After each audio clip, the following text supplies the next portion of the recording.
Fair वाले chapter को शुरू कर रहे हैं और ये इस चैप्टर का फर्स्ट वीडियो है। तो आज के इस वीडियो में हम जो सीखने जा रहे हैं वो सीखेंगे स्फीयर क्या होती हैं, ठीक है, इक्वेशन ऑफ स्फीयर क्या होती है, कितने टाइप्स के होते हैं, जनरल फॉर्म क्या होता है, सेंटर कैसे निकालते हैं, ठीक है, रेडियस कैसे निकालते हैं, वगैरह वगैरह सारी चीज़ें। और इस पे जो इम्पोर्टेंट एग्जाम्पल्स हैं और भी कई चीज़ें हैं वो आपको आने वाली वीडियोज़ में लगातार मिलती रहेंगी। तो डेफिनेशन क्या कहती है स्फीयर की? A sphere is the locus of a point which moves so that a distance from a fixed point always remains constant। ठीक है, हमारे पास एक पॉइंट होता है, ये फिक्स पॉइंट होता है और इस पॉइंट के अकॉर्डिंग जो लोकस होता है, जो मूव करता है, वो हमेशा जो डिस्टेंस होती है इसकी वो फिक्स होती है। ठीक, तो उसे हम क्या बोलते हैं? स्फीयर बोलते हैं। और ये जो फिक्स पॉइंट होता है इस फिक्स पॉइंट को हम बोलते हैं सेंटर। ठीक, और इस फिक्स पॉइंट से लेकर जो डिस्टेंस होती है उसे हम बोलते हैं रेडियस। तो वही लिखा है द कांस्टेंट डिस्टेंस इज, ये जो कांस्टेंट डिस्टेंस होता है हमेशा कहीं पर भी जाऊँ इक्वल ही रहेगी, सेम रहेगी। The constant distance is called radius of the sphere and the fix point is the centre of the sphere. और ये जो फिक्स पॉइंट होता है वो हमारा सेंटर होता है स्फीयर का। तो ये तो बात रही स्फीयर की कि स्फीयर क्या होता है। अब हम बात करेंगे इक्वेशन ऑफ स्फीयर क्या होती है, कितने टाइप की होती है। ये हमारा नया टॉपिक है, इक्वेशन ऑफ अ स्फीयर। ये जनरली दो टाइप्स के होते हैं। एक टाइप आपको मिलेगा जिसमें सेंटर और रेडियस फॉर्म में होगा और एक आपका होगा general equation of the sphere, general form में। तो हम दोनों के बारे में डिस्कस करेंगे विद डायग्राम। सबसे पहले हम डिस्कस करते हैं पहला वाला, सेंटर एंड रेडियस फॉर्म में। तो जैसे अभी मैंने फिगर डिस्कस किया था, ये हमारा स्फीयर है, ये हमारा सेंटर है, ये हमारा रेडियस है और स्फीयर के किसी भी पॉइंट पर एक आर्बिट्री पॉइंट पी ले लिया जिसके कोऑर्डिनेट है एक्स वाई जेड, और जो हमारा सेंटर है उसके कोऑर्डिनेट है ए बी सी। और इन दोनों के बीच की जो फिक्स डिस्टेंस है वो कितनी है? आर, जिसे हम रेडियस बोलते हैं। इसका मतलब ये हुआ कि जो ओ है और ये जो पी है, डिस्टेंस बिटवीन टू पॉइंट्स किसके बराबर है? आर के बराबर है। और यही हमें इक्वेशन भी दे देगा। देखिए कैसे। अब हम then distance between O and P must be equal to R, अभी मैंने बोला था।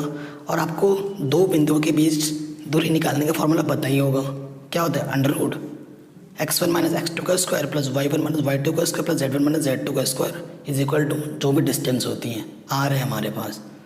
अब अंडर रूट हटाने के लिए दोनों तरफ वर्क कर देंगे तो हमें मिल जाएगा x माइनस ए का स्क्वायर, y माइनस बी का स्क्वायर, z माइनस सी का square equal to R square. तो इसे इक्वेशन मान लेंगे। ये जो इक्वेशन होती है वो हमारी स्फीयर की इक्वेशन है in terms of centre and radius. Centre क्या है हमारे पास? A B C and radius क्या है? आर। ठीक, अब हम दूसरी इक्वेशन की बात कर रहे हैं जो कि होता है जनरल फॉर्म। ठीक है, वो अभी हम देखेंगे बाद में।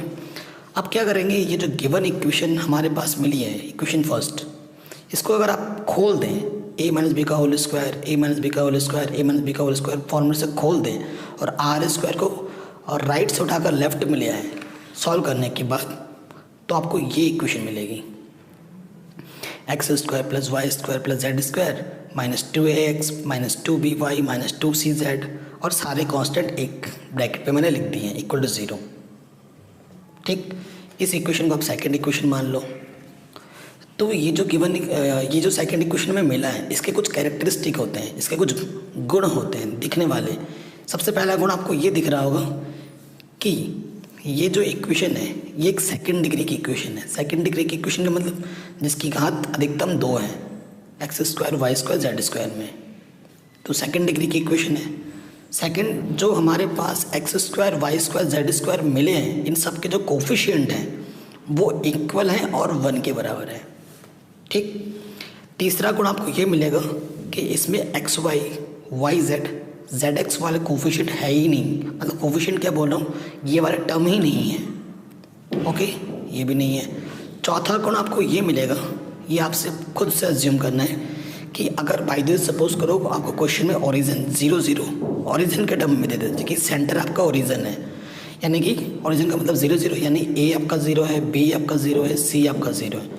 और यहाँ पे रख दोगे, यहाँ पे मत रखो, यहाँ रख दो, शॉर्ट सिंबल हो जाएगा, शॉर्ट हो जाएगा। तो आपको क्या मिलेगा equation, X square plus Y square plus Z square किसके इक्वल आएगा, आर स्क्वायर के इक्वल आएगा। ठीक हो गया। अब आते हैं जनरल इक्वेशन, सेकंड वाली चीज़। अधिकतर क्वेश्चन इस वाले फॉर्म में पूछे जाते हैं। तो general equation of the sphere क्या होता है, ये आपको रट्टा मार लेना है, याद कर लेना है इस वाले चीज़ को, क्योंकि हर क्वेश्चन में ये अप्लाई होता है। पूरा स्फीयर वाला चैप्टर इसी इक्वेशन पे घूमेगा। तो X square plus Y square plus Z square plus 2ux plus 2vy plus 2ωz plus T equal to 0, ये होती है आपकी जनरल इक्वेशन। कोई भी आपको इक्वेशन दे रखा होगा, उसको आपको जनरल इक्वेशन से कंपेयर करना होता है, u v w निकालना होता है, d निकालना होता है, और जो आपका रेडियस होता है वो होता है अंडर रूट के अंदर। ये सारी वैल्यूज मिल जाएंगी, तो u का स्क्वायर, v का स्क्वायर, w का स्क्वायर माइनस d, और जो सेंटर होता है वो होता है minus u comma minus v comma minus w। तो इस पर बेस्ड क्वेश्चन हम आने वाले वीडियोज़ में करेंगे, ठीक है, तो आपको और अच्छे से समझ में आ जाएगा। आई होप ये कॉन्सेप्ट आपको समझ में ज़रूर आए होंगे। अगर ऐसा है तो प्लीज़ वीडियो को लाइक ज़रूर कर दें, और हमारे चैनल पर नए हैं तो इसे सब्सक्राइब करके नोटिफिकेशन बेल को ज़रूर प्रेस करें।